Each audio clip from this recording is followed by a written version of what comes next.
perhaps that would punish women criminally if they seek an abortion? That's a good question, Veronica, and I will tell you the answer to that is, from what I'm hearing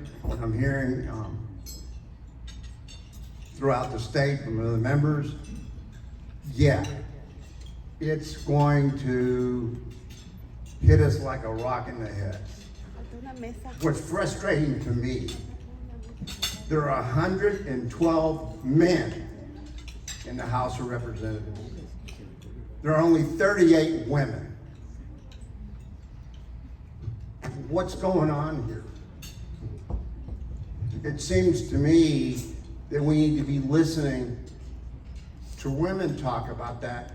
Not only talk about it, let them help us in trying to figure out the best way to handle these situations. But I just, that's what's going on in Austin concerning those issues is appalling.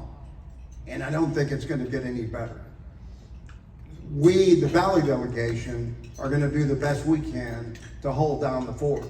But quite frankly, I think from what some of the proposed legislation I'm seeing, they're talking about filing bills that are absolutely horrible, in my opinion.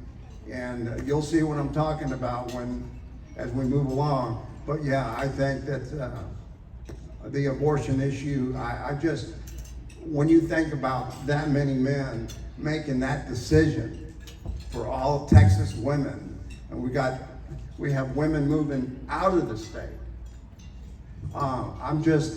I'm appalled.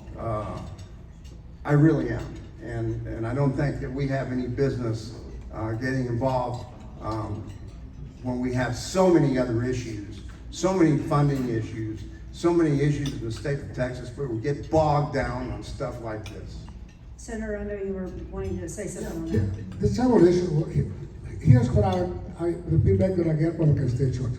I think the majority of people don't support abortion, but at the same time, the vast majority of people support Roe versus Wade. They oppose the reversal of the United States Supreme Court of Roe versus Wade because it's a very sensitive issue for a woman to decide what to do with a certain term or certain time limits, and that's the decision she needs to make between her faith, and her family. Right. But what is happening is we are now completely doing away with any type of abortion, even though the life of the woman may be at stake, or even though she may have been raped, or it may be even incest. And we have criminalized doctors who perform emergency abortions when the life of a woman is at stake. It is just unbelievable what is happening in these states. This is really very radical. People don't want the laws to be that extreme. We are having, and the other issue to me, besides criminalizing abortion procedures within the rules and limits that were set under Roe versus Wade, is that most of the decisions are being made by men, not women. So maybe at times we have a bunch of yahoos or guys who know anything about medical procedures making decisions, very important decisions that ought to be left up to the woman, her family, and her faith. Thank you for that. And people love to use the word abortion but don't want to use the word choice unless it comes to whether you wear a mask, then you have a choice. If you want to have now, it's choice of schools, but just not choice when it comes to your health care, right? So let's get back to education. You know, the phrases we hear all the time, learning